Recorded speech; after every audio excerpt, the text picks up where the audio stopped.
The only time you should compare yourself to someone else is to learn from them. Chat! Is Santa Claus trending down? There's no way. Like, someone's like, super, like, normal in my house to hear, like, footsteps on the second floor when no one was there. Yeah, I owe a lot of, like, my resilience to music, I would say, too. Slow Whining to to it, you know?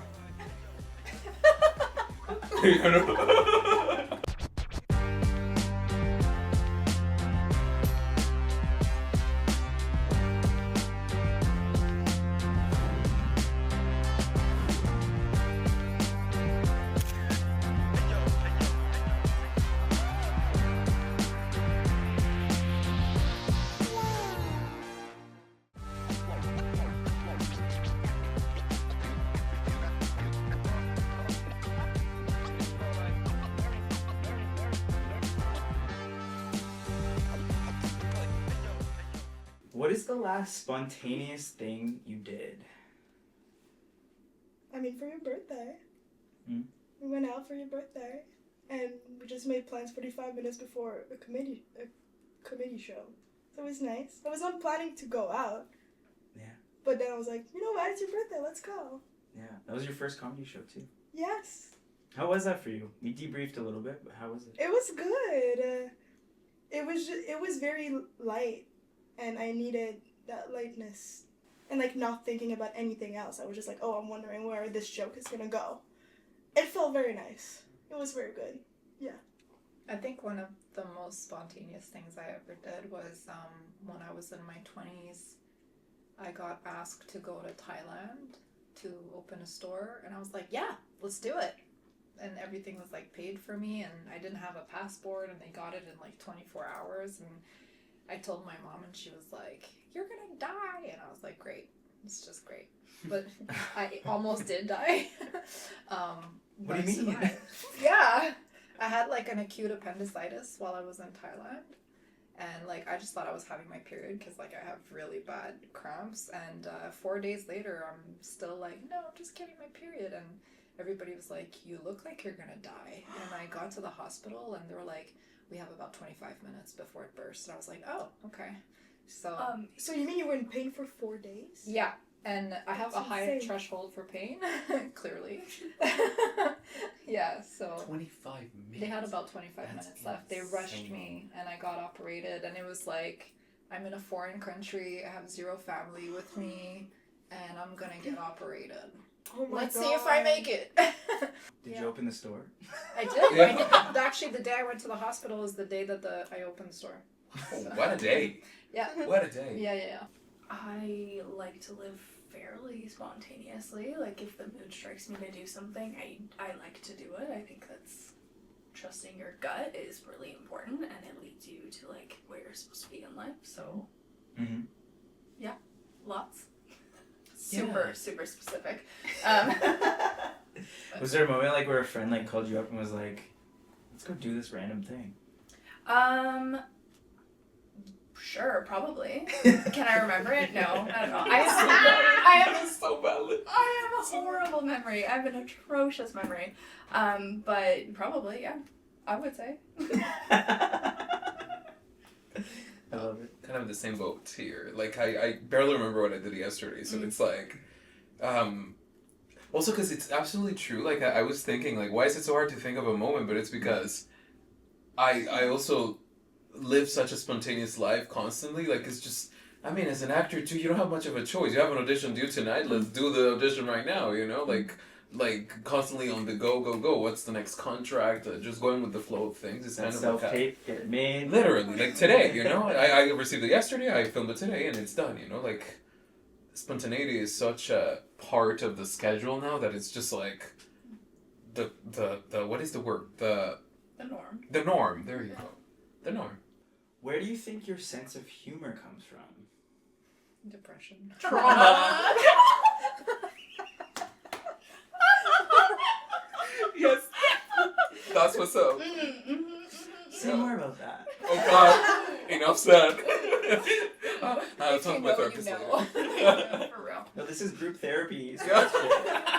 don't get it twisted. I don't know. if you know what you signed up for. You know, that's it, right? That's it. Online group therapy in front of Online everyone. therapy with y'all. I can expand on that. I think that, like, one time I didn't know what depression was, and I ended up being told I was a fully functional depressed person. I was like, okay. And I was just not in the mood for anything. Like, just to get up to go take a shower would take everything out of me. And there was, like, no will to just do anything. Like, eat, no, too much of an effort. And then somebody told me that, like, I felt like I was at the bottom. And somebody told me, well, it's great that you're at the bottom. And I was like, what the hell is wrong with you? Like, and I was like, I don't get it. And they were like, when you're at the bottom, you can literally only go up from there. Mm-hmm. And you actually know the way that you came down. So you know where not to go again. And just, you know, you might fall again. And you might hit different things that you didn't do the first time around. But it's okay, because you know you can get back up. And I was like, what if I fell with a shovel? Like, I could always go deeper. But that's like a choice, right? So when I heard that, I was like, oh. And then on the way back up from that, I realized a lot of different things, and my outlook was very different. And then I developed a really twisted sense of humor, where every time somebody comes to me with something that they're dealing, I'm always like thinking of the worst case scenario, and I just start cracking up, because it makes everything so much less bad. We always think it's the worst thing, and then you're like, nope, there's worse. I can come up with worse. And so, yeah, that's where my humor comes from. But yeah. I would connect with that, with like using humor to cope, to lighten the situation. Great comedians have two things: really really difficult stages that they're dealing with, that they're not afraid to like delve into, and they're like alchemists, where they take something that's making them feel a certain way or horrible, which is a human experience, and they're finding humor in it and then delivering it to everybody, which is healing in itself. Mm-hmm. I think Robin Williams is a great example of that. Mm-hmm. I think today is like would have been his birthday on top of it, so Ooh. yeah. So he's someone I really, really like enjoyed and liked. Mm-hmm. But I can see, and I think now that we know his story, people can see what that looks like. You can be happy for everybody else, but Mm-hmm. deep down you're still struggling. But I think they have that, and they have good timing. Those two combos together makes a great comedian. Mm-hmm. Can you think of like early years in your life where like you saw humor as a device of like communication, and like in your family or friendships? That's the trauma part.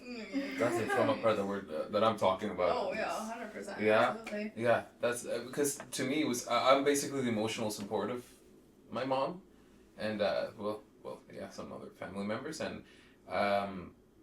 it's always really tough for me to approach certain emotional subjects with my family, because it's always been so like I gotta be strong, I gotta be like, you know, like I gotta be the perfect child, and you know, show a specific face. So I had to be funny. I don't know, I just had to make fun of the situations, and you know how it is also for queer guys, like growing up, it's just a lot of bullying, a lot of situations. So I mean, I had to make fun of it, you know, and it all humbles you in a whole different way that you don't want to, maybe, but you know, it's fun. You become funny, I guess. And Are you saying it as like it was like a way for you to divert attention from people maybe questioning your sexuality, or like it's like a device of like, let me be the funny one and like entertain? In acting, we have this thing that we call a survival body and a soft body.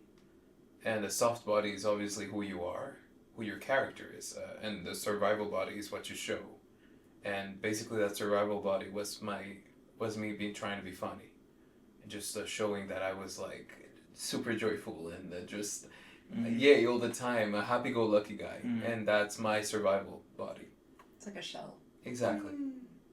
I'm gonna push you because I know y'all now a little bit, but I know that your relationship with your parents is like, you know, there's certain things that you're still not comfortable to be your full self, do you still find yourself falling into like those dynamics, like that humor, that jovial self? I think yes, especially because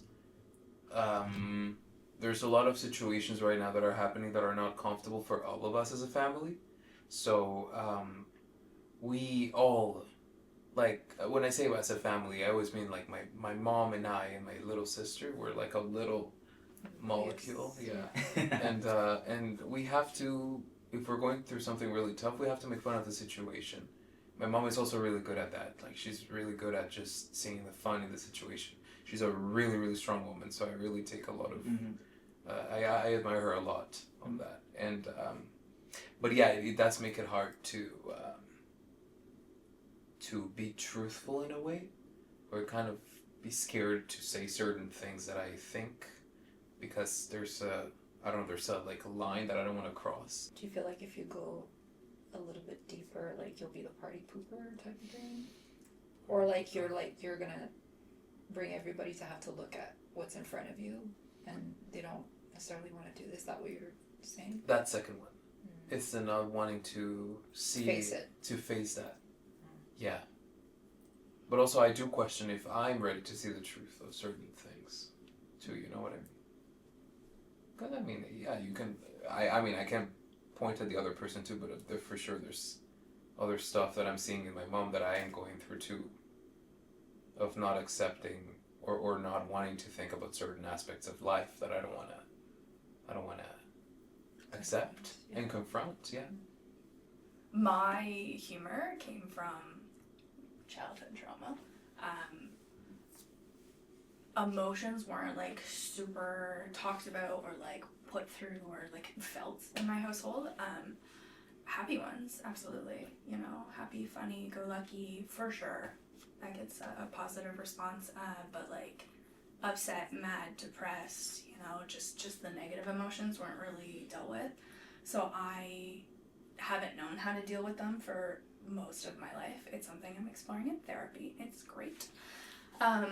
So yeah, humor is a huge deflection from emotion for me. Like, I crack a joke at everything because if I can make you smile, we can talk about something else now. Like, it's a really big deflection mechanism for myself. I just want to point out to the audience and to everybody that there is such a thing called the wheel of emotions. And like when I did come across it the first time, I was like, oh my god, you mean that all of these emotions are derivatives of this main emotion? And I was like, I was just like, wow. Tell me more. It's like the 8 main emotions. I don't know how many there are, but like I have it on my fridge and I glance at it from time to time where I'm like, what am I feeling today? And I'm like, that's the one. And like I try to like learn to identify specific emotions, kind of like you kind of have to feel your emotions first before you can identify them. Yeah, for sure. Yeah, but sometimes like you're dealing with something, you're just kind of like, what is this? And it's like it's not that one, but it's not this one, and it's like I'm having a hard time. So that wheel like helps me a little bit. Yeah, for sure. But yeah, for those trying to gain like emotional intelligence, step 1, the wheel of emotion. Have you ever had a run-in with a ghost? Yes! Don't get me started. I'm so excited. All of you? I have no idea, but I love this question. Please. I have so many. Go ahead, popcorn? me too. Amazing. Okay, I have so many, but the one I want to tell in particular is when I was like really young. So my childhood bedroom was an L shape, and I had my bed towards this part of the L where the door was. And I remember waking up in the middle of the night and I couldn't move, and I looked at the door frame and like something walked in the frame, and it was this like tall black figure wearing a black hat, and I was frozen. And then he turned and he walked away. And from that moment on, I moved my bed over and I shut my door every night. Okay, so I've lived with this my entire life, being like, it's haunted, I'm alone, I've never, like, no one else has ever seen this, da da da. And then one day I was talking to my sister, because we were talking about ghosts and stuff, and I was like, here's this story. And she was like, wait. When I was young, someone in the exact same, like, tall, black man, tall hat, came and, like, leaned over my bed. We had, like, this huge connection moment, but, yeah, I totally believe in ghosts, 100%. I'm a little weirded out right now because my story is up the stairs, like, the house that I live in right now, the stairs it's wood. Yeah. So we knew all of the steps in the stairs, like if my mom or my dad or whatever. And one, like, my brother says he doesn't remember the story, but it's vivid. His bedroom was here, my bedroom was there, and when you go up the stairs, there's like a wall facing both of our rooms where you can look, and it was a dark shadow, like grayish, man-shaped, with a hat as well. So when he said that, I was like, no way, like it's the same ghost. But he was just standing there, looking into both of our rooms at the same time. And like I remember that very vividly. So so it's very interesting to know that you had that same shape with the hat. So if you look, it was the hat for me. I was like, why does he have a hat? For real. Like, So fashion. Maybe he's like a fashion designer or something. Shout out to him.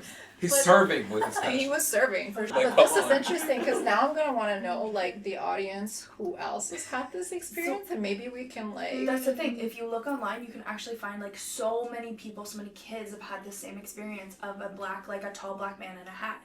Well, I don't know if Which he is was a crazy. black man. Well, like It was like when black I shade. say black man, it's like a silhouette of a Silhouette. So a Not- lot of it's like for me it was like a grayish, like dark gray. Like you could clearly see it was a man's shape with a hat. Yeah. And that's the hat that caught me because I was like, Why is he why wearing is a hat? there I a love man that. with Soul a started hat just laughing. looking- Yeah. No, but I was just kind of like, I was looking at it and like again, my brother, when I told him, when I tried to recall this with him, he was like, I don't remember this, it would have traumatized me, I would have remember. Sorry, Sean, I know you're not gonna like my impression of you, but that's what it is. And and honestly, like, I remember him like kind of telling me like, are you seeing what I'm seeing? I was like, yes, I am. Close your eyes, go to bed. Like I was trying to reassure him, and I had to convince myself to do the same thing, but I wasn't afraid of it.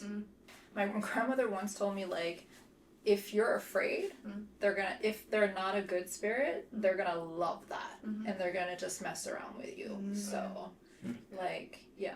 Oh my god, seeing a ghost would be my cause of death. You would think so, but I think that the for me it was like freeze. Yeah. Like you just don't know Would what die to on the do, spot. and you're just kind of like wondering, am I hallucinating? Yeah. Am I like, you know? It was super like normal in my house to hear like footsteps on the second floor when no one was there. Mm-hmm. It was like just whether it was an old house or a ghost, I think ghost, but Sebastian, you have a story. Okay, I was living in this apartment unit. I think you call it apartment unit, right? In English? Anyways. And it's like a bunch of buildings put together. And obviously behind the buildings, it was like just a bunch of trees. And just, it was like really dark, no lights. And all the kids in the unit loved to go around there because they kept saying that it was haunted. Everybody was saying that it was haunted. And I was just like, whatever. That's bullshit. I want to go. You know, and I'm like you. Like, if I see a ghost, I Die. like, that's it. Like, that's it for me. Count on it. You know, and I went like I was being like peer pressured, kind of peer pressure. And I was like, no, I'm brave. I can show these people I'm brave. God, I was like about to piss my pants. I was like, I mean, I was like, how old was I? Like 9 or 10 or something. My God, I mean, it was horrible. And I just remember being the last one. I don't know why I did that to myself.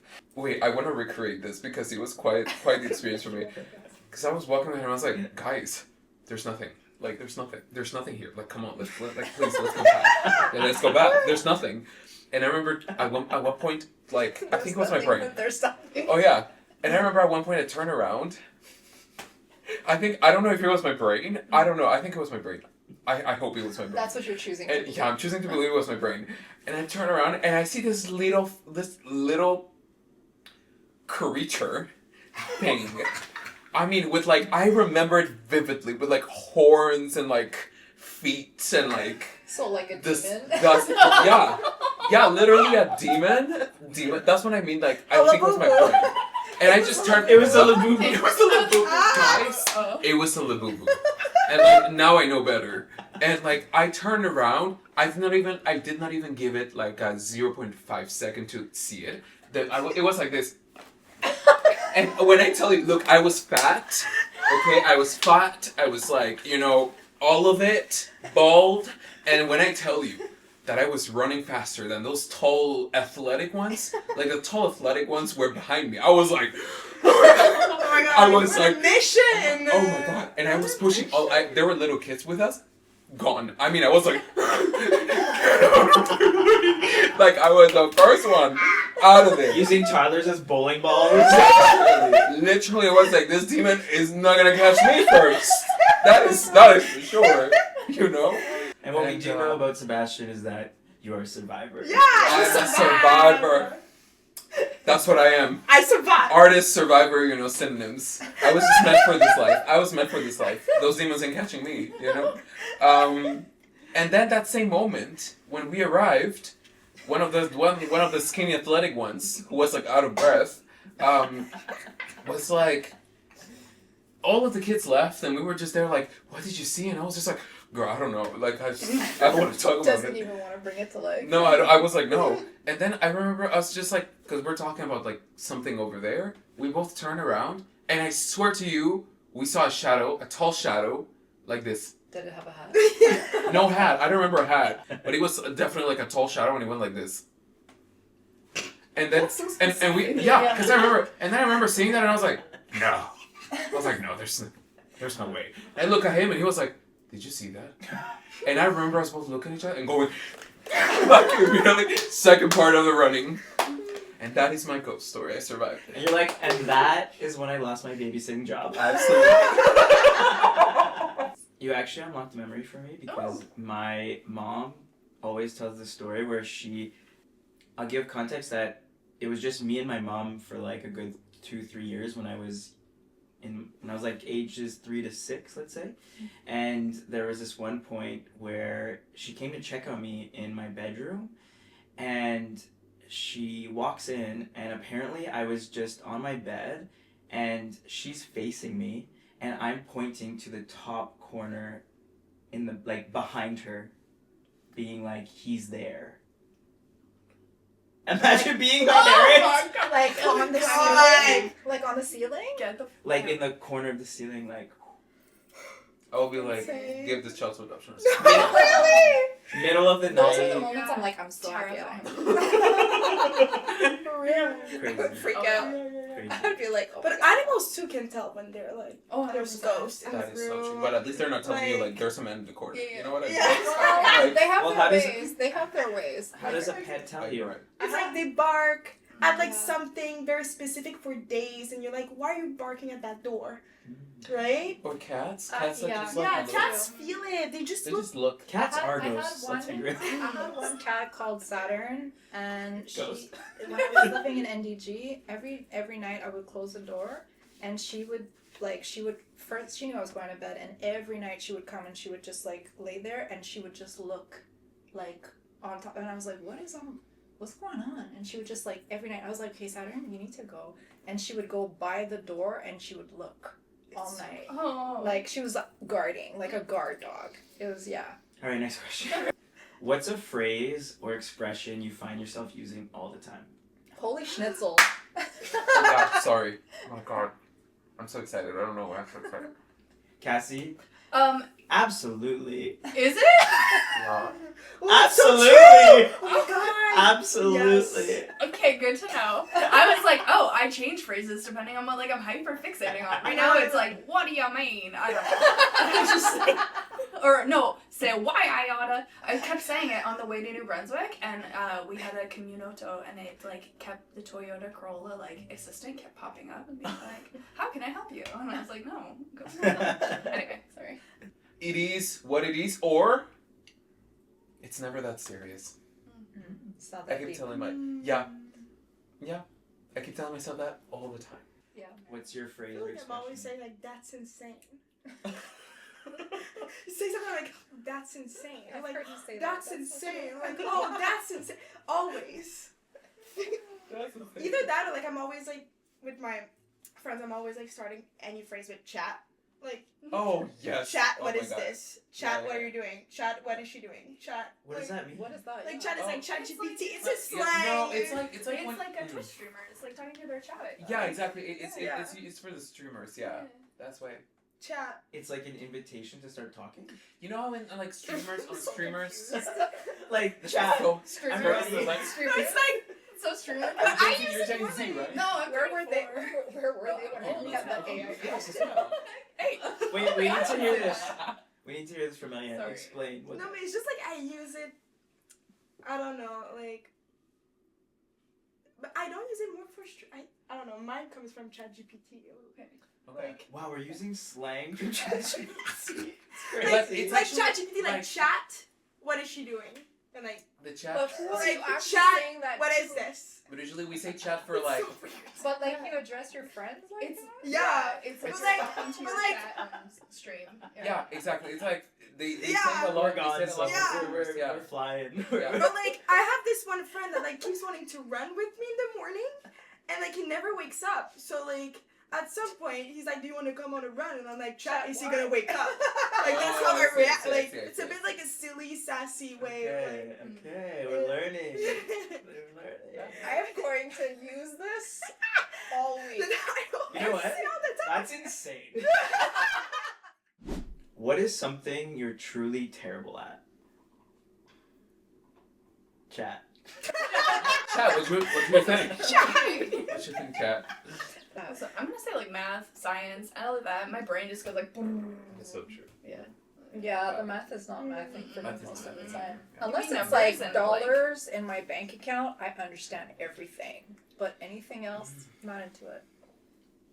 The funny thing about like math, I remember I was so good at like calculus, and it's interesting because it was like, it felt like an art. Like it was like, it was like beautiful in a way of like finding the answer. Like the algebra, like with the X and the Y. That's yeah, the all only that thing stuff. That I Like it enjoy. felt very artistic Like in once a way. you get it, it's very fun, right? Yeah, but I wouldn't say that I like love like numbers and I'm like obsessed with it now Yeah. and like, but like I was really good at that, and I'm wondering. I'm just thinking now like maybe it was kind of like artsy. I don't know. Now No, you're but shaking your head. I relate to it. I feel like once you get it, it's like there's a flow, Mm. continuous flow, and like you just get to that answer like so easy in a way. So yeah, it can feel like artsy. And showing your process is like Yeah. fun. I don't know. Okay. I never saw fun in I math get together. that. No, I think it comes. I I don't think say that I love math, but like that is like very. Yeah. Like I enjoy that. I think it helps when you have like a teacher who's like really enthusiastic about like the subject too. Like that happened for me with math, where she was like, she like loved it. She was teaching for like 25 plus years and just loved what she did, and it made you Yeah. want to yeah. show up and love That would be too. nice. That just does worked make a on me. difference. Mhm. Yeah. Yeah. That just makes a difference. Can anyone else think of something that like they're terrible at? But like talking about subjects, I was shit at history. Like the dates, like the names, Yeah. oh my god, I couldn't do it. Geography as history. well. History and geography. Oh, same.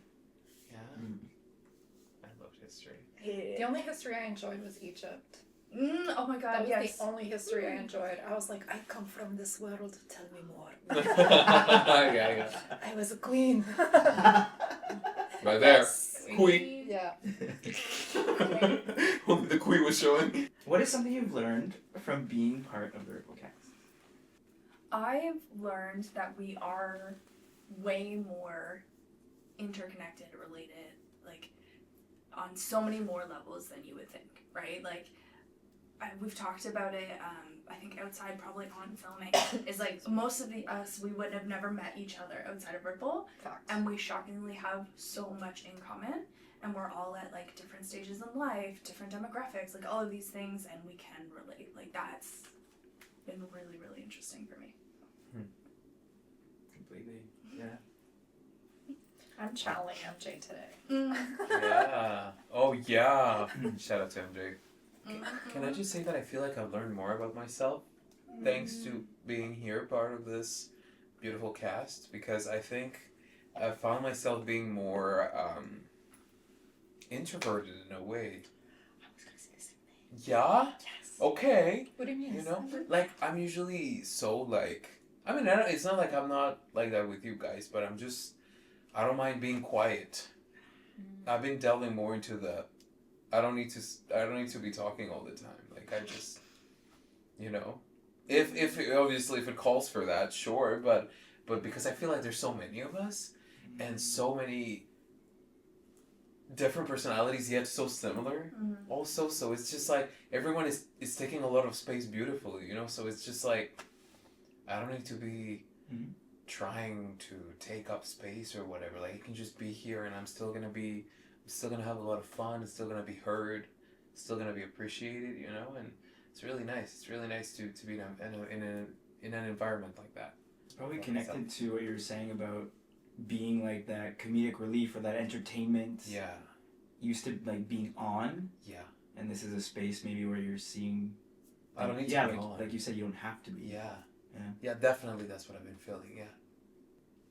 It makes me think like how it might relate to maybe how you see your worth or your value. Like if I'm on and entertaining, this is how I feel valued. How I feel like reassured in myself.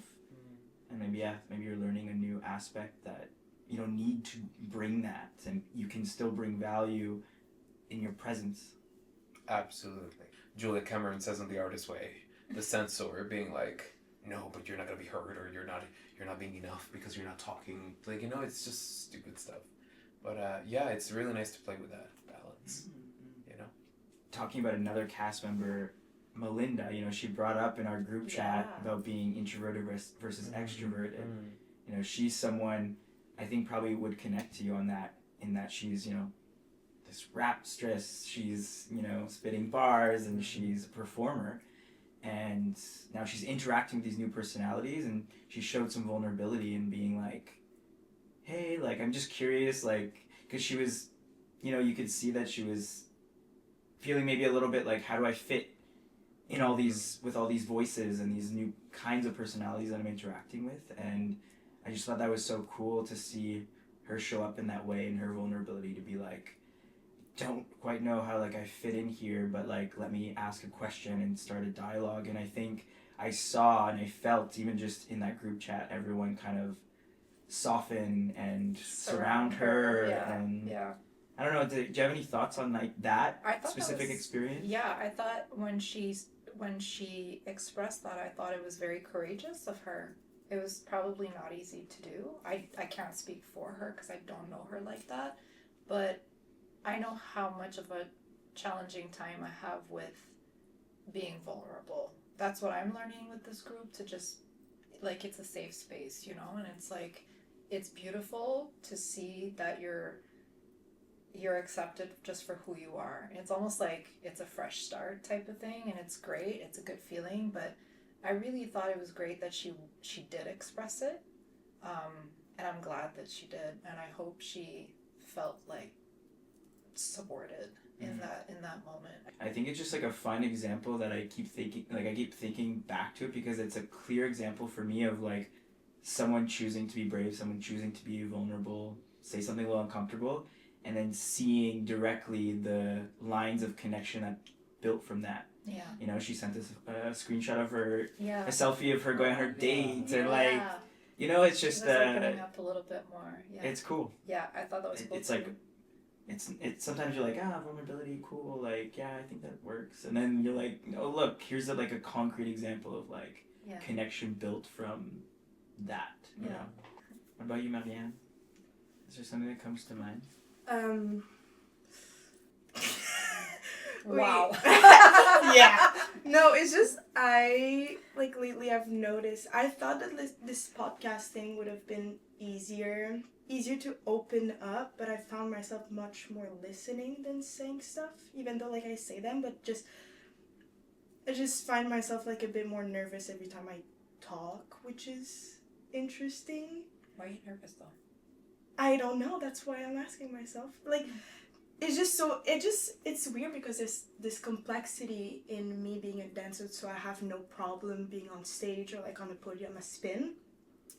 And it's all about this performance, but as soon as like I need to talk about myself, it's like, or just like using my voice, it's something that I notice it's like harder for me. So I'm just like, oh, it's just, I'm just like curious about like my reaction with like all the all of this, I guess. There's a lot of like big personalities too in Revolve, right? Uh-huh. There's a lot of big personalities. Like, I thought I was a big personality, but actually, like...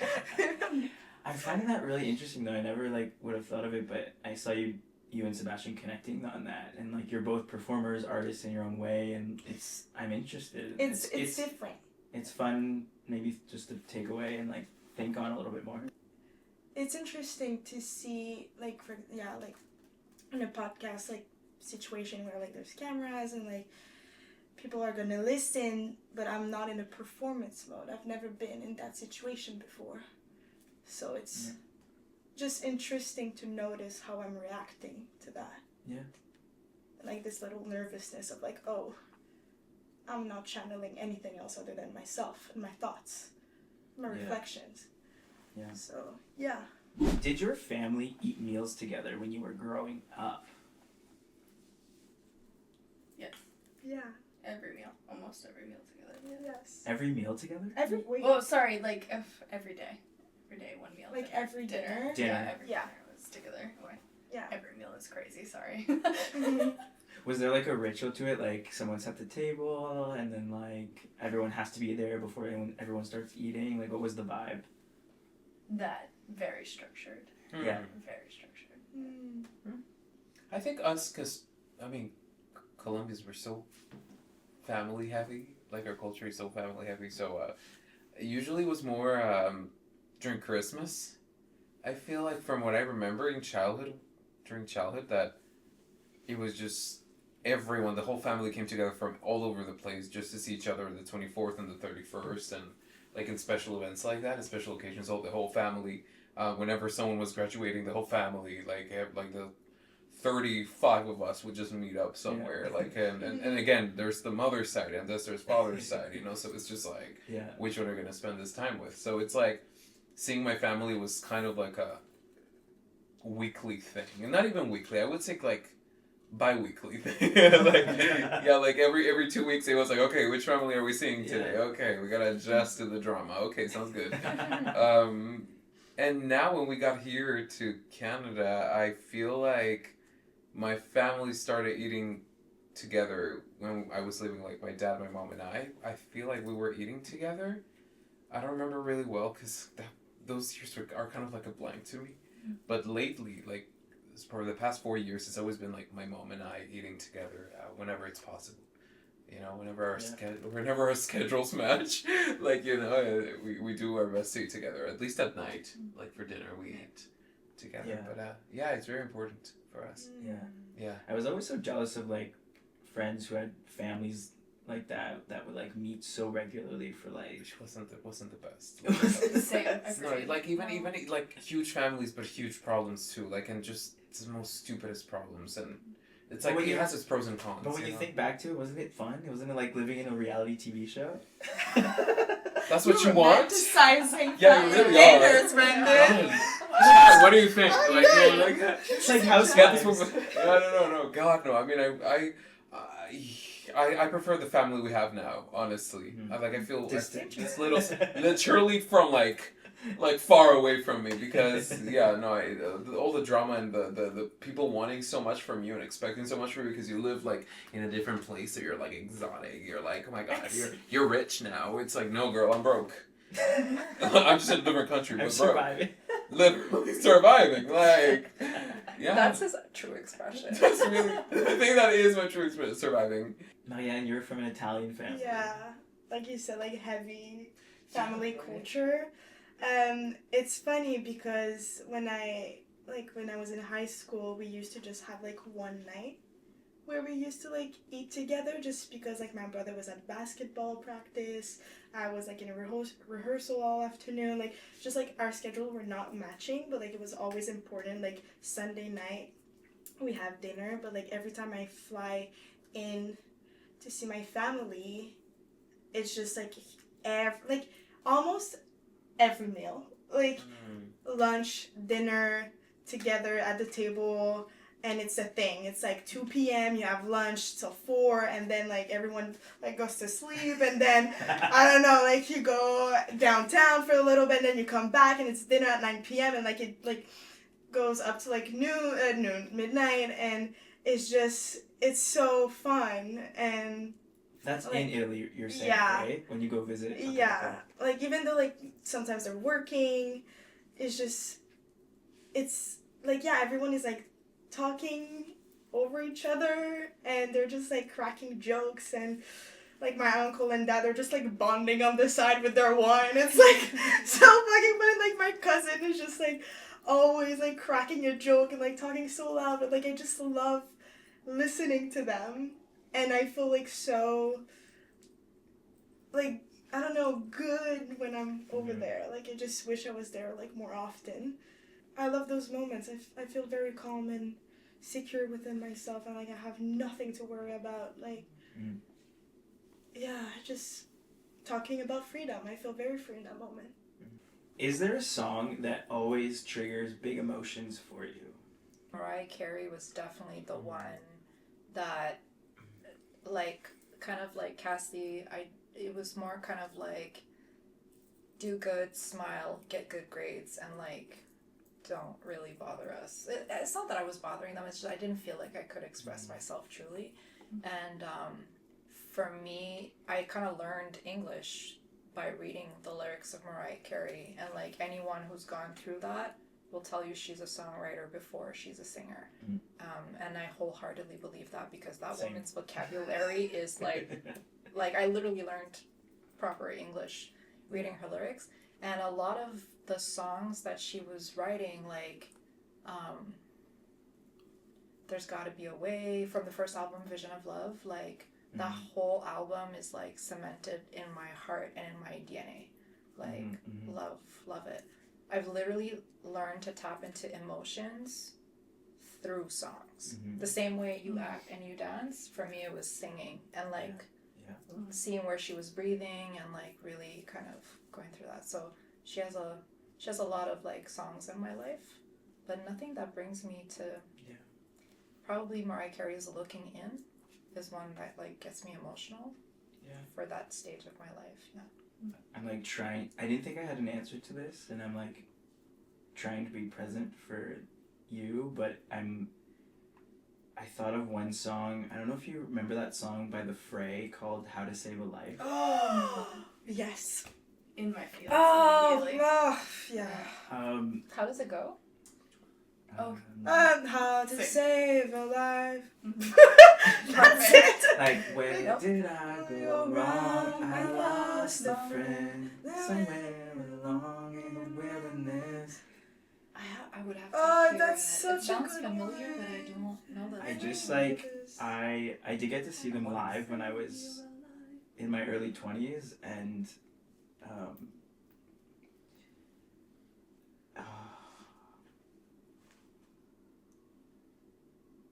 it's just like for like too many years like of like my early life, my teenage years, early 20s, like every like other day, every week, like I just didn't want to be around anymore, you know? And I was just getting to a point of like just feeling so tired of like not wanting to be around, you know? And when I like, in the same way as you, when I listened to music, it was like my way of channeling those like really heavy things, and it felt like a resurrection. It felt like I like through song it could pass through me, and I could really live those emotions, and then it felt a little easier after. But yeah, like that song, that era of like Music. emotional music, like just really can trigger a lot of like heavy emotions for me. And I owe a lot of like my resilience to music, I would say, too. It's my lover. Yeah. It's the one thing that keeps me alive and going, honestly.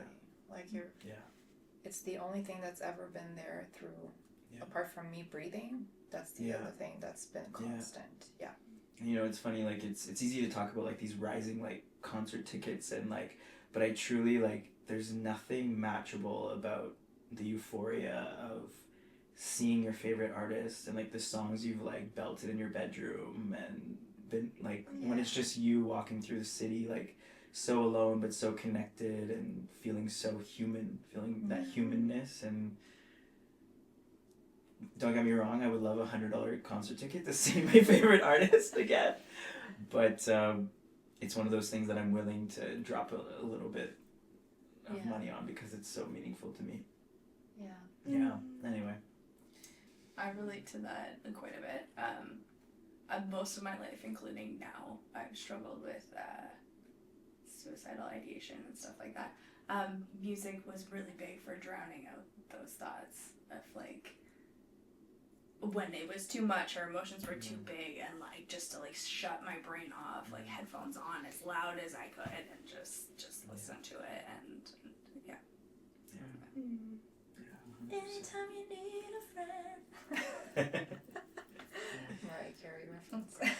Do you have a particular song that comes to mind? Oh, hell yeah. So I was married, just for you, I'm divorced now. I always forget that about you. Oh, I can't. I have a tattoo of my wedding band. Yeah, listen. Dumb, in love.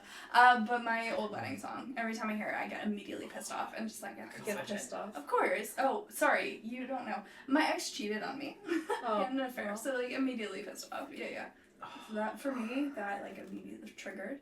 But I hate to ask, but what song is Etta James at Last, which is like a very iconic wedding song. Why do you have to fuck that one up? What a douchebag. So iconic, yeah. We need to, as a cast, make a new memory around that song. Yeah. We need to Can We read the story. acoustic version, MJ on the yeah. Rap Break by Melinda.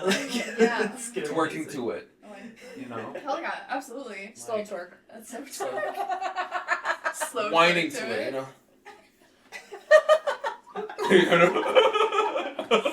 Oh, that's a preview. Song. Yeah.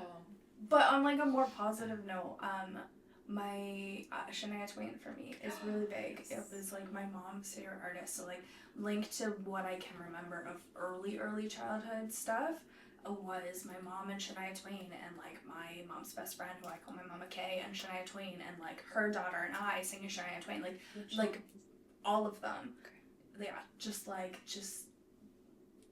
her in her like 90s era was like happy memories anytime something like that comes on. Oh, I love that. I mean, you know I'm from Timmins, right? Where she's from? Yes, exactly. Yeah. Yeah, we talked about this. Shania's awesome. Yeah. I used to sing that whole album too. Share something someone once convinced you was true and you totally fell for it. The only memory that I have of that, but it wasn't like a good one, it was like the twisted sense of humor from family. Like they all acted like they forgot my birthday, and so the whole day, like I was not one to complain or speak up, and so I was just like, oh great, they totally forgot about me, like I'm like irrelevant.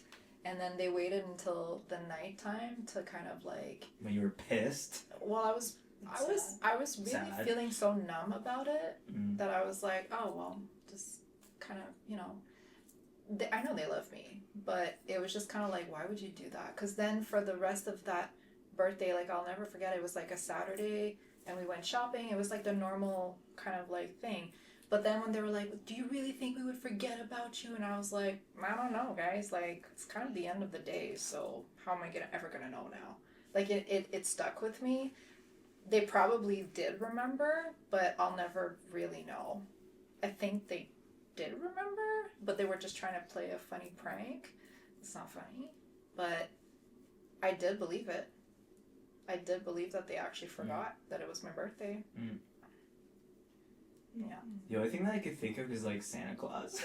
I'm fucking dead. I'm fucking dead. Yeah. And I remember being like, I was Tooth Fairy. I was like 11 or 12 until I found out about Santa. Yeah, it was pretty late for me too. And I remember being like, I begged my grandparents to tell me, and they finally caved. And then I was like, no. But he asked for it. Why did you tell me? It was so sad. It was such a sad day. Wait, how did everyone wanted to find out Santa wasn't real. I want Like, I had my fucking best friend in elementary school saying, like, yeah, like, Santa Claus is not real. My mom said it. I'm like, oh, fuck off. Like, You're like, oh yeah, well you're a bitch. yeah, it's like, what are you I'm like, no, it's not true. Like, Santa Claus is real. Like, what are you saying? But I was like 12, so like it was a bit embarrassing to say that. And That's a slay. and yeah, and then I just went to my mom's and I was like, "Is Santa Claus real?" Like, and she's like, "Well, no." It's like, okay, no. And that was it? You're like, my friend told me, she was No, like... I was sad. Like, you know, like every single Christmas, I miss this That magic. Yeah. I miss it. Yeah. Like, we used to go to church and then come back and like all the gifts were under the like the Christmas tree. And like my dad used to like walk from the like backyard Mhm. and like to leave put the prints. footprints? Wow, that's dedication. It's magic. That's dedication. Definitely. Ah, Yeah. Do you think in this day and age that parents are now trying to like I don't know, I have a feeling that the more spiritually minded parents that we may be connected with in some way are like the types of parents who are like, oh, we're not doing the Santa thing anymore. Like, do you think that's that would be happening? So sad. I don't know if that's actually Do you how think it's trending down? Like, is Santa trending? Trending down. That's crazy. It's getting for canceled. Chat. Is Santa Claus trending down? There's no way. Like, someone's like, you don't get joy? That's crazy. I know, but you're No. What? But No, the- the teachers in school, they would not let But the it ethics happen of then. lying to your kids, But it's the like... internet. Kids have access now to internet, and I feel like on the internet. But do you think Well, I ChatGPT will learn to lie? ChatGPT is already lying. Yeah. But also, Isn't it like, already lying? we're adding in, what is it, Elf on the Shelf. So I think we're getting more whimsy, not less. Well, I don't know. There's I this whole refuse to believe conspiracy that. theory about elves on the shelves. Like, What is it? I read through the grapevine. Like, I didn't go down the rabbit hole because I was like, okay, Sounds like you did. a little. It's kind of not the headline, but there's elves on the shelf. There's like a whole bunch of people for it, and then there's a whole people like against it, and they're like, it's teaching our kids to feel like there's somebody watching them all the time. And I'm like, well, you Good. have the cameras in their face all For the real. time anyways. Yeah. So like, yeah, like what's the difference? I think it's still like 50-50, honestly. Maybe like 30-70. You know, I think there's still a good Question. 30%. Question of the day: is Santa Claus trending down? But that's the title. Yeah. Next Well, question. Love Life and Santa Claus. I think Santa Claus is trending down and Mariah is trading up. Yo, that's so real. She. Mariah's the new Santa Claus. Happy Tears wild card. What did your last relationship teach you? Yes, It taught me yes. that I deserve more. Like, I Real. deserve better than absolutely anything he had to offer. Because, wow, that was, like, horrible. And that it's not always great to be petty. If the other significant person did something that really hurt you, you don't always have to hurt them back in order to feel better. You know, like I deserve peace. Tell us how you were petty. I cheated on him back. Oh. He cheated on me. I cheated on him back. I said, oh, you think, oh, so you think you're better than me? Fucking Did I spit on the list? No, you did. Crazy bomb drop that you did. I was like, I cheated on Yeah. him back. I cheated on him back. Wait, but hold on. What was the dynamics? Were we still together? I'm fucking Yeah, we were. dead. So you found out. So you knew. That's what I mean. That's what I mean. I stayed with him just so I could cheat on him. Ooh, That's you are insane. petty This needs to be peggy. studied.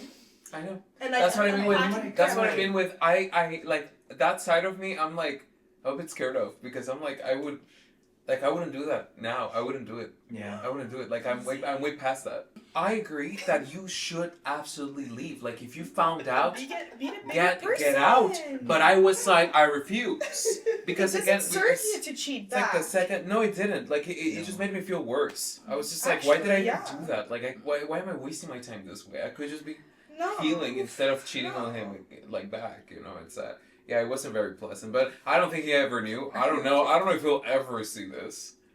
I don't think so. Marianne, what does your last relationship? Oh, so much.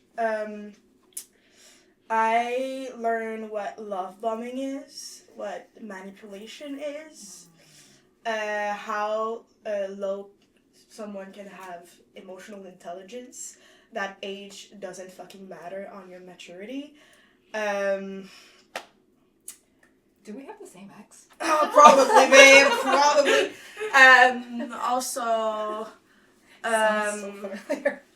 yeah, I learned that like some people need to go to therapy so Oh my bad. god, true. Like, We have the same ex. like There's no way. something similar happened to me, but the thing is, we were like, I was like towards the end of that situationship, right, where it was like not exclusive. We're just like sleeping together, like self-sabotaging ourselves, and I just one night like had sex with like a friend, like just because I wanted to.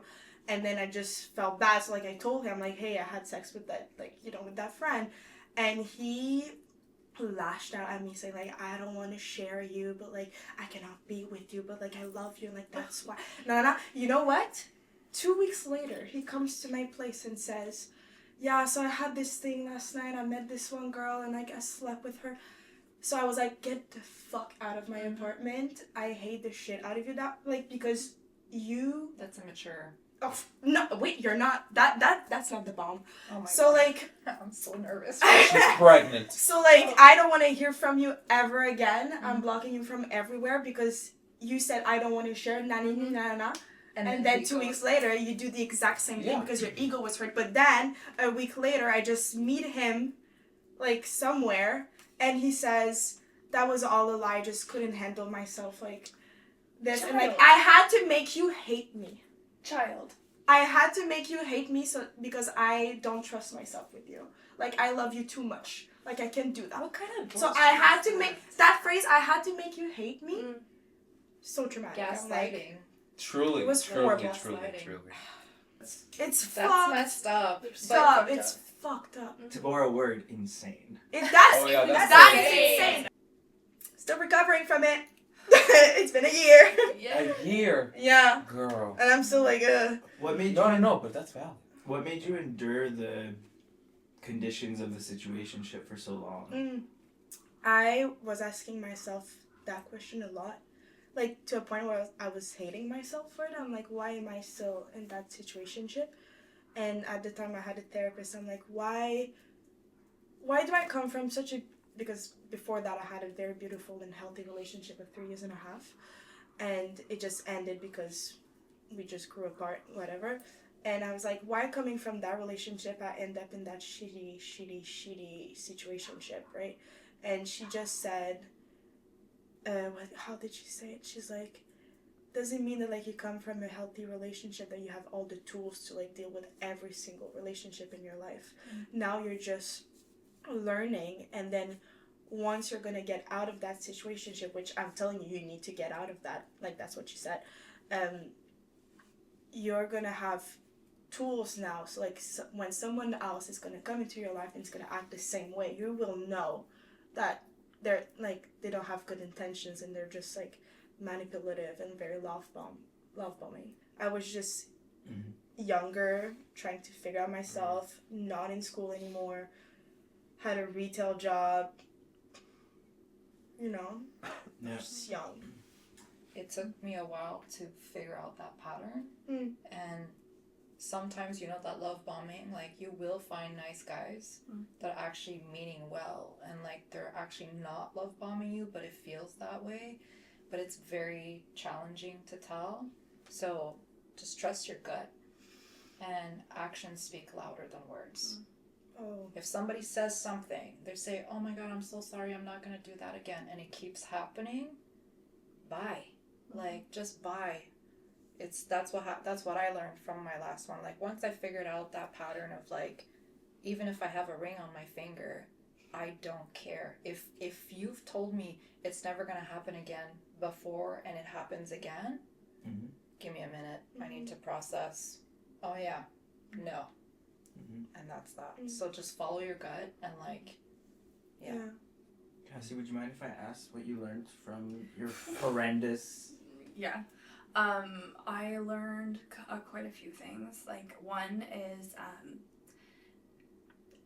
to trust my gut, to trust if I know something's wrong, if I know I'm not where I'm supposed to be, like, to really listen to myself.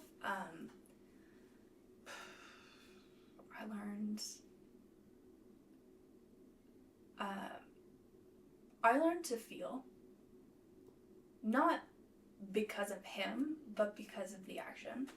So when my mom passed away when I was young, it was like a wall went up with my emotions. It was very like, things got big inside of me and I shut down, like just gone. And I spent my life like that and I didn't realize. When I found out about the affair, when like everything went to shit, it was the beginning of COVID. I hated where I live. Like, it was just a complete meltdown.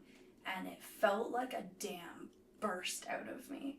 Like, I felt feelings that I haven't felt in years. So, for me, it's like crazy kind of best case scenario what happened.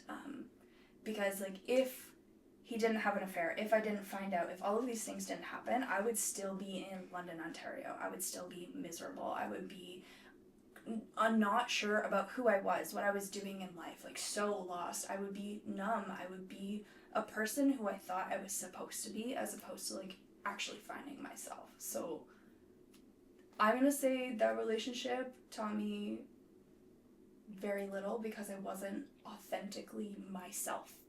I thought I was in that time and that moment because I had like pushed so much shit down. I thought I was who I was.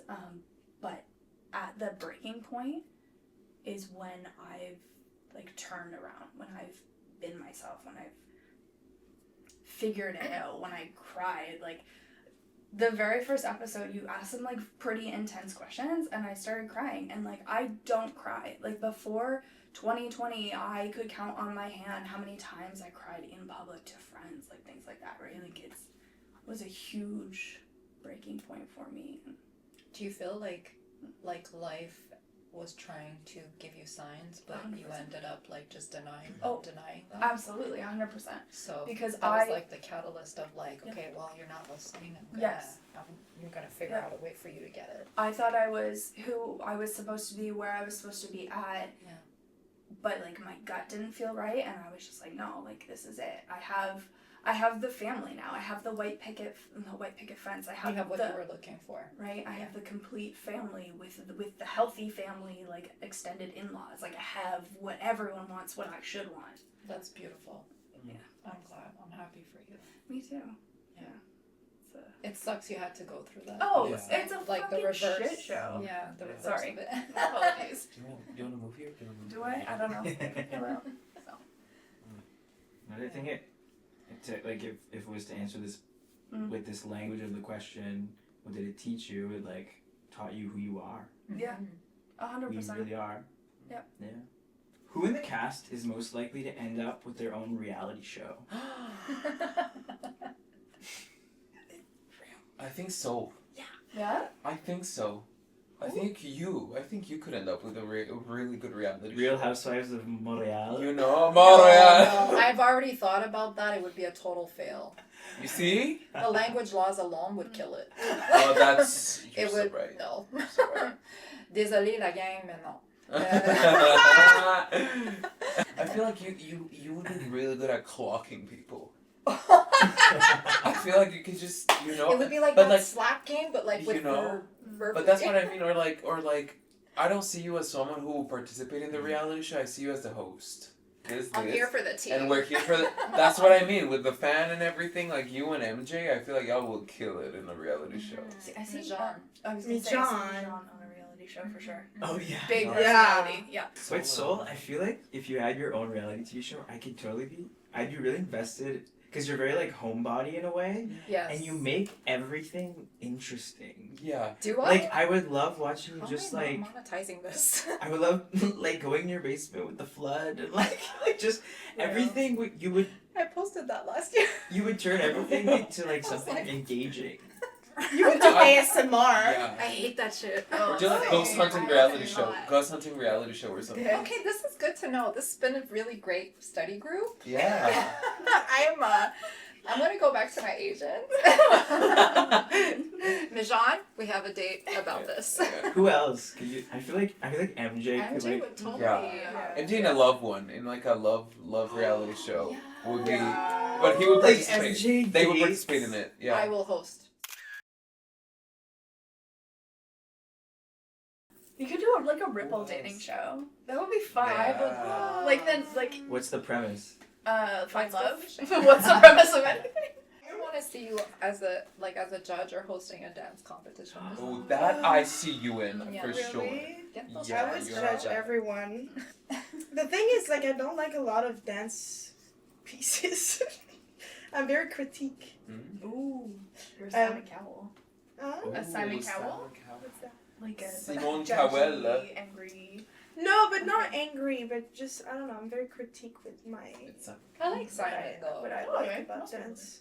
But also, like, I don't watch dance shows. Okay, Because I have of a that question for you. reason, I hate it. What do you think of Jennifer Really? Lopez? Oh 'Cause God. She did start as like a dancer.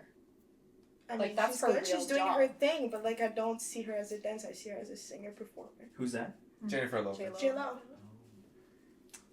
I almost thought you were coming from my girl Tate Gray.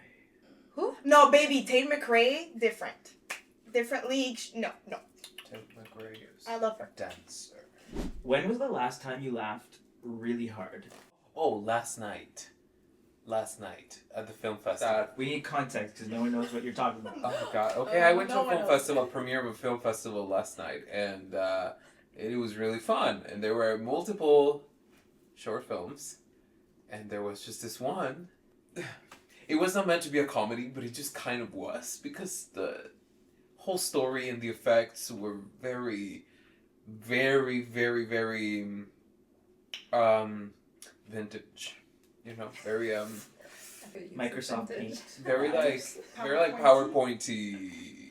I'm kind of ashamed now thinking back on it because I was laughing so hard, and also I laughed at myself really hard, like when I was watching my own short film, specifically for like one part because there's this one part in the short film that it took us like 30 minutes to film just like this. I just thinking back on it, this 3-second part of the short film, we could not keep our shit together. Like we couldn't because it was like of an old photo, but it was photoshopped of my brother and I, because we were supposed to be like 500 years old or something, and then it was like this like vintage picture with our faces photoshopped on it, but it was like my face looked so photoshopped, like the body, my face, and like my neck was like this. And like nobody noticed until when we were about to start filming that scene, and I was just like, why is my neck like that? Like who photoshopped this? And then obviously the actress who has to be scared, crying, grabbing the picture and looking at it. And then looking at us. And she had to be crying every time she was like she couldn't do it, and we had to redo that like for 30 minutes because all of us burst out laughing every time. And the three of us were in the scene together, like they would see us, so there was like no way to like cheat it, you know. Cut to that photo. Oh God, I mean, would I'll love to see that photo. God. That's a great story. I think we can move on. Yeah. Share a childhood ritual or tradition that brought you joy. So in my bedroom, the closet that I had, if you went all the way to the back of the closet, there was like a little tunnel that would connect to my brother's room and like his closet.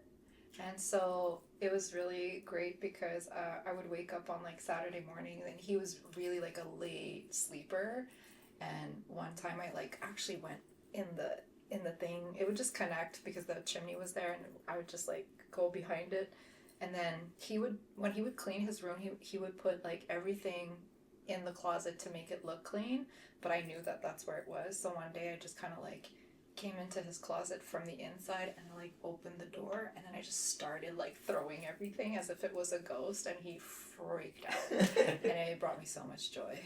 And then I went back to my room and pretended to be sleeping. So it would really like, that was a good moment. But one of that closet was really like my meditation space. It was the first time that I meditated in there. Whenever they would be looking for me in the house, I would just go hide in my closet so that they couldn't find me. And it was peace and quiet, and I would just kind of like stay there for a little while. So it was my happy place. Wow. Yeah.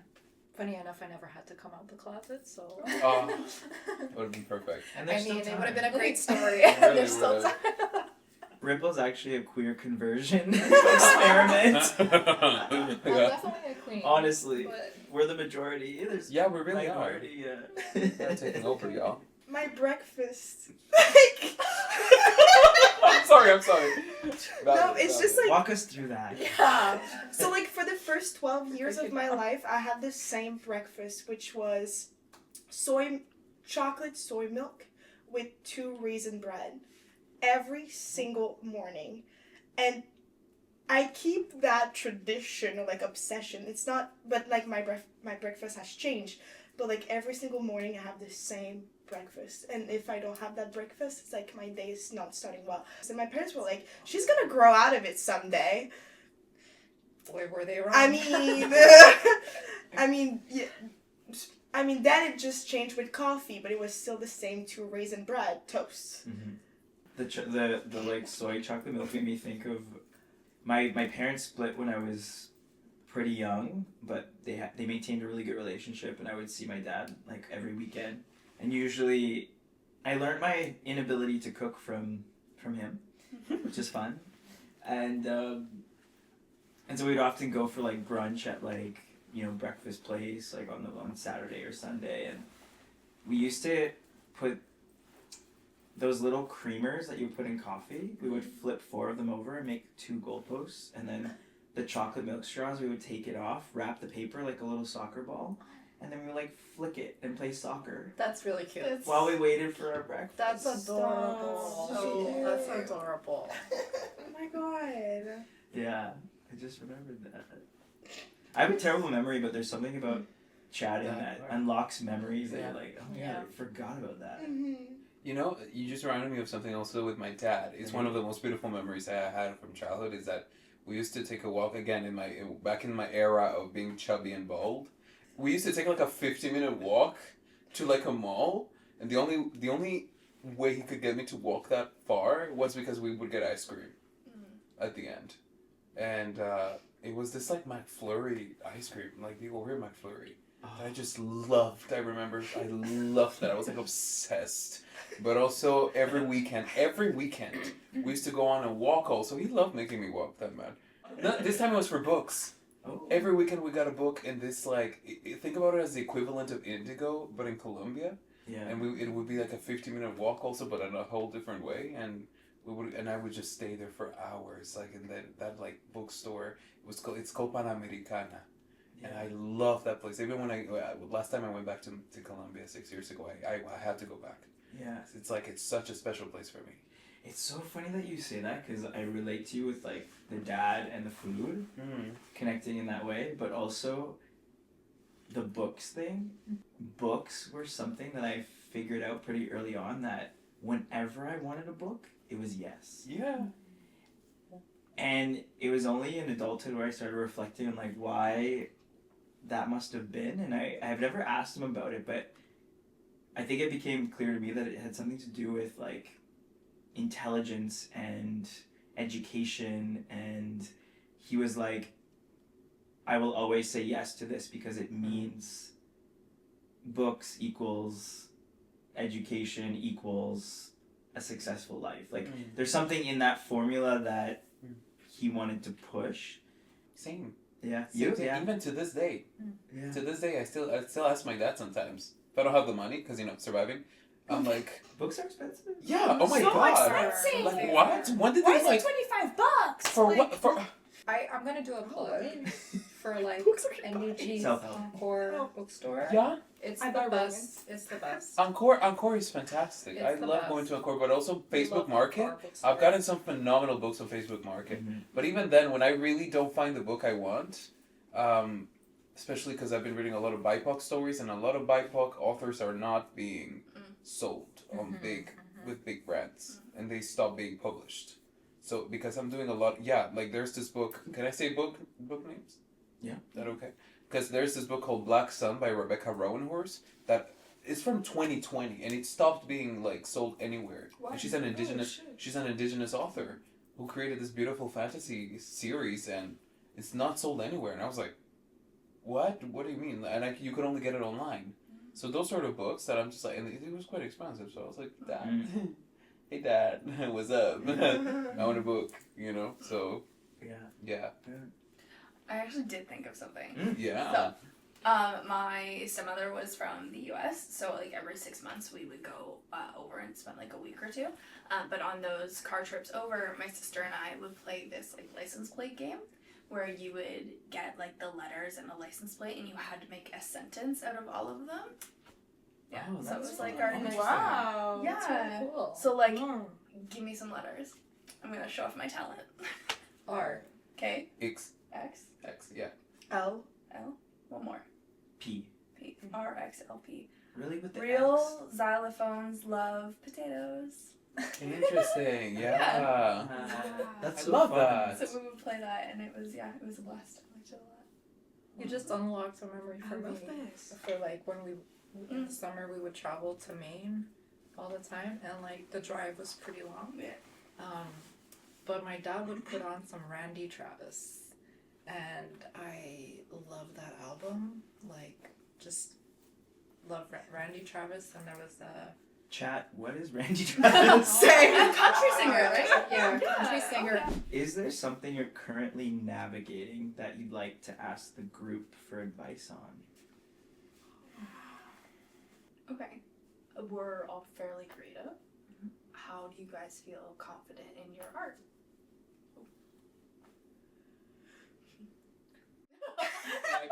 Can I be honest? Yeah, yeah, That's that's something awesome. I'm still like finding, like how to listen to my own creative voice. Okay. That's why I'm doing the artist way. Like it's really the reason why I'm doing the artist way, because I got blocked harshly by a teacher in the past few months, and I'm trying to regain that. Okay. But actually, just I feel like I wrote like a series recently, and I was at my creative peak because I was just really attentive to everything around me.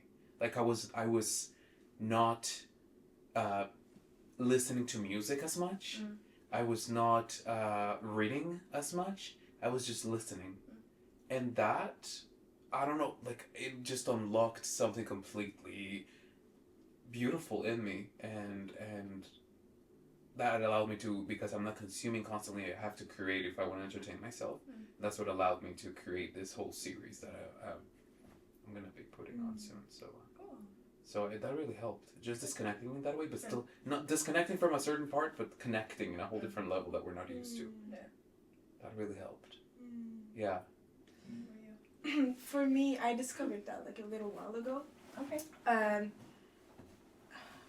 Defining what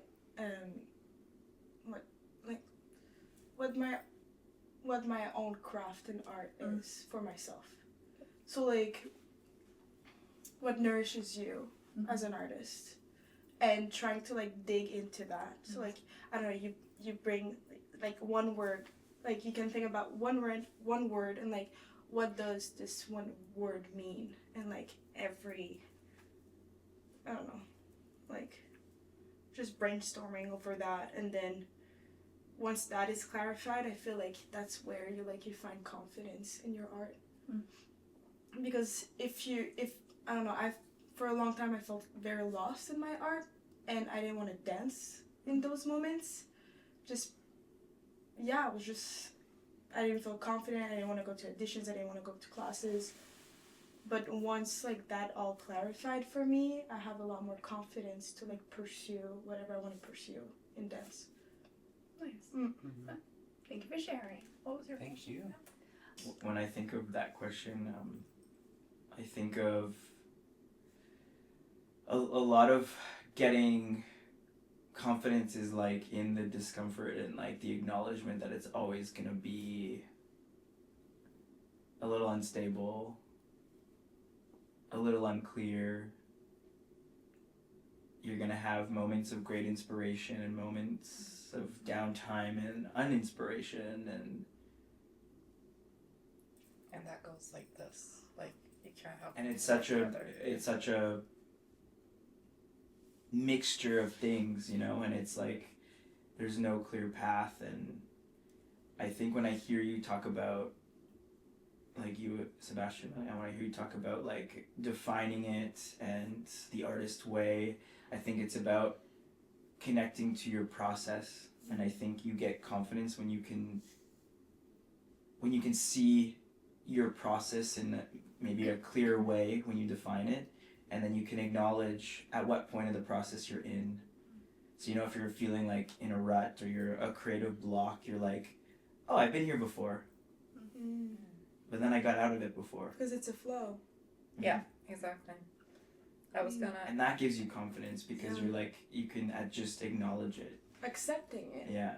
And for me, sometimes that means like it's downtime where it's like I have a week where I'm just not totally inspired. I'm not totally moving things.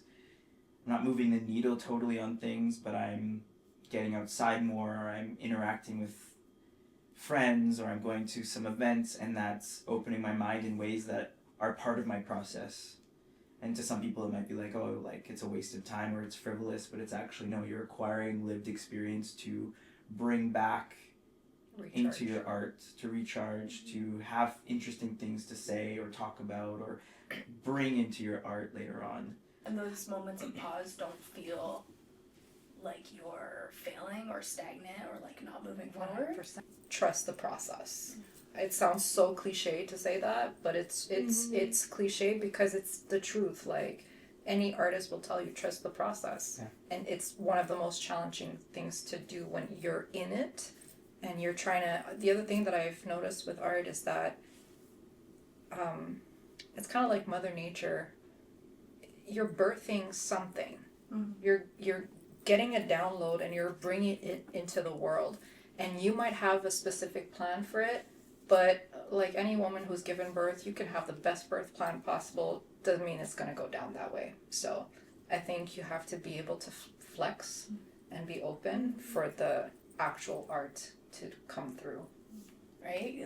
Those moments where you're not creating, where it's like, I have it, I don't have it, it's I did this thing and then I stopped and now I'm not doing anything, so like am I perceived as failure and all of these things, right? Yeah. I relate Do to you that. perceive it that way? Yes. Okay. Internally, absolutely, yeah. That is so relatable. I relate to that. Like Yeah. at some point post graduation, I didn't dance for like 5 good months, and I asked my therapist, I'm like, am I still an artist if I don't dance? And she said, if your friend like asked that to you, would you say like, no, you're not?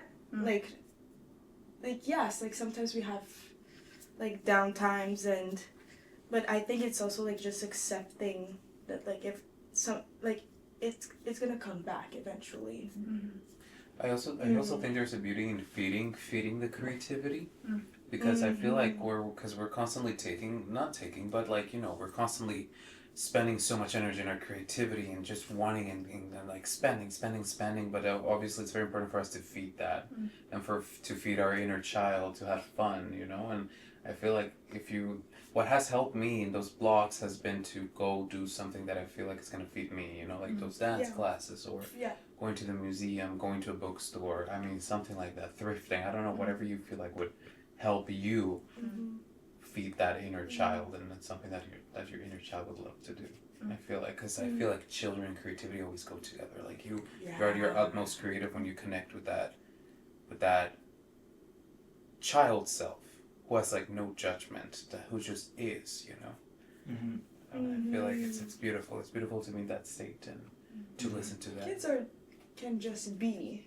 There's Anton Chekhov, who's like this pioneer of acting, and he used to say, and this was told to me by a teacher recently, a few weeks ago from New York, and she's telling us how he used to say that mistakes are not mistakes, or they're new opportunities, but they're also called magical moments. Mm-hmm. Because those magical moments allow us to find those new opportunities. So instead of, it's really important for us as artists or just humans to see mistakes as magical moments. Yeah. Because they teach us something new every time. Yeah. It's giving Bob Ross. I had this, I took this one workshop with an amazing dancer in the dance community here in Montreal, and she was talking about how it's fine to mess up and do mistakes, and she just said, allow yourself to begin again, always. And that just like stuck to me, like every single time. It's just like, allow yourself to begin again. It's fine. That's really nice. Perfection is like, as we already said, it's not interesting. It's true. Allow yourself to begin again, always. That's very nice.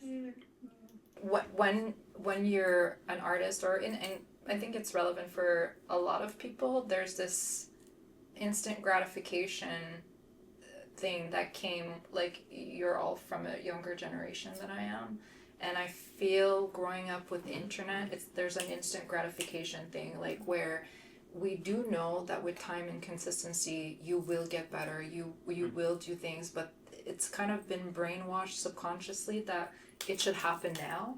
And a lot of people, especially with social media, have this thing where they compare themselves to other people doing similar things, and that is the killer of joy 101. Like, you want to get yourself depressed, do that. Like, compare yourself to others. I personally think it's a mental health issue at this point, and I think more people, the only time you should compare yourself to someone else is to learn from them and recognize that they have something that you love and that you relate to, and that you want to be inspired by. That's the only time you should look at someone else. They are not your competition. There's enough to go around for everybody, and learn from them rather than have this resistance of there's not enough and coming from a place of lack. So that's like my 2 cents on that, because I know a lot of people suffer with that, and like, who's got time for that shit? Like, you know what I mean? Like, recognize your own beauty and power and creative flow, and see the moments of like stagnation. It's not stagnation if you know that you're in that state. It's not a bad thing. It's part of the process. It goes together, right? So Yeah. How do you guys hold yourself accountable? So I have so many things in my list, like my morning routine that I've been striving to do for like months, and I have not done any of it. okay, let me ask you this.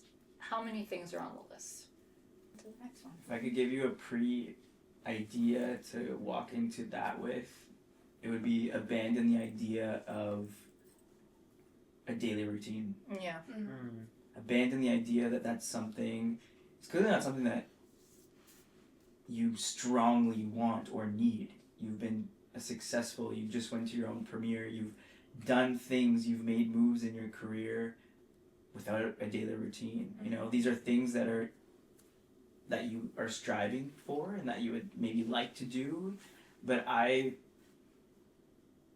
in a similar way, would put so much pressure on myself to establish that like concrete routine. And I think as I've nurtured my craft and my creative self, it's been like leaning into the chaos, but not seeing chaos as like fatal, seeing chaos as like my way, and that it works for me.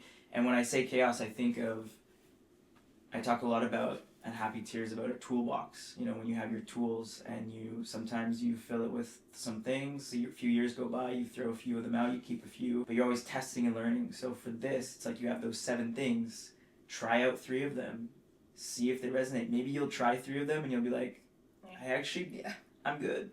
For some people it's hot yoga, for you it might be the artist's way. I was gonna say, if you have trouble starting, find a body double. Find a friend, find someone that will hold you accountable, that'll be there with you. Like, for me, it's my burner. If I need to do something and it's like, I need someone at least with me for like an hour, and then I'm in it, you know? So if that's possible for you, if it's not like a morning routine thing, but if it's something you can have someone there with you, keeping you like a little bit accountable, I'm sure they have something they want to get done too, you know? Yeah. I love that.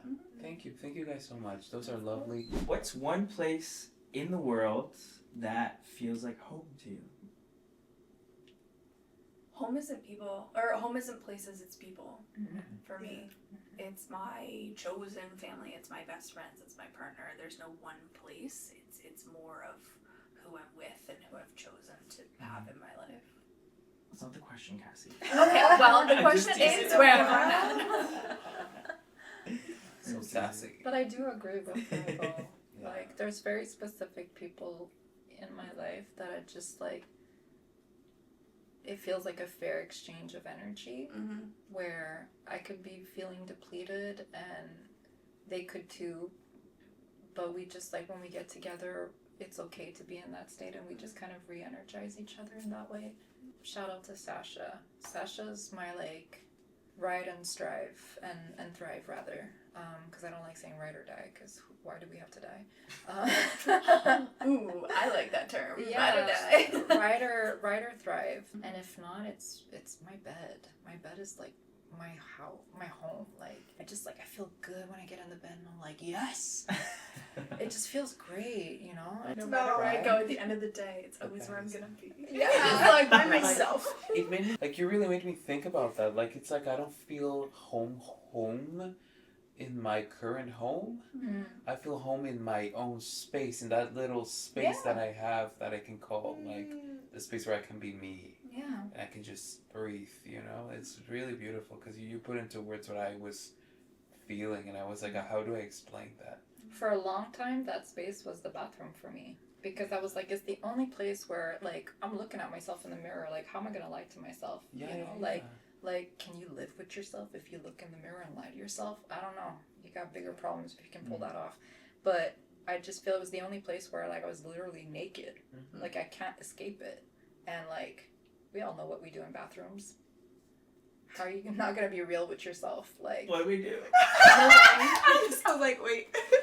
we do human things, like go on to the perfume. actual Okay. you know? So it's like, it's not pretty. It's literally the only place. What were you thinking? I don't know. The way I was just the like- delivery was You wash yourself. questionable. You I was I got second guessed. No, but like the bathroom, for a long time, it was the only place that I could call home, not because I was living there, but it was the only place where I could be real with myself. Do you know what I mean? Like, and like I it was the, who hasn't lived in a house, or maybe some people haven't, but like when you live in a house where there's limited amount of bathrooms and like that's the only place that you can have a moment to yourself, that can become home for you.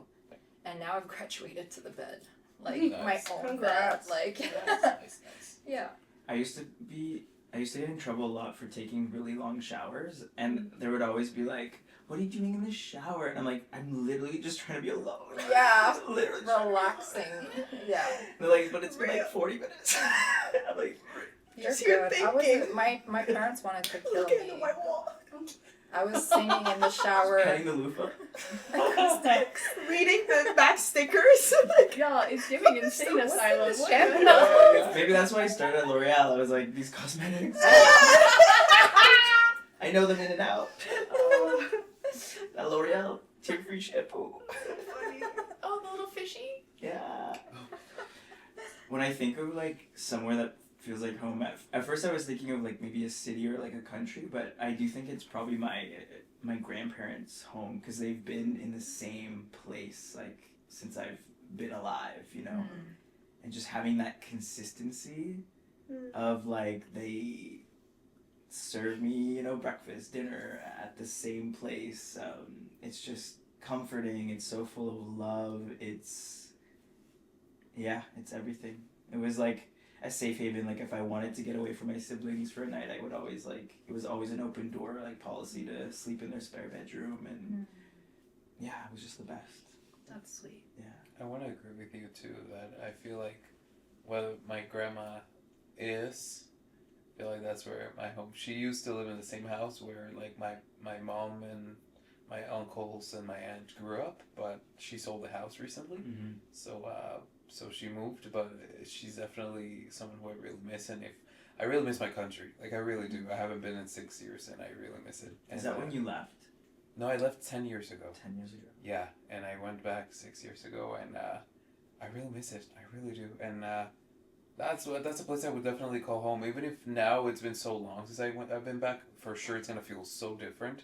But I just know, like in my heart, I know that I'm from there. Like I was born and raised there. My whole family's there. So it's such a special place that I truly feel like it's home. Like the food, the energy, everything, the language is like it's home. Yeah. You know? I always picture like the picture frames, the little doodads, like with the history and the screaming of the like the market people on the streets selling like their food and the fruits and everything like that. Just sort of those little things that I'm just like, yeah, this is the stuff. Like this is childhood right here. Like yeah. I miss that feeling. Cool. So Home is where the heart is.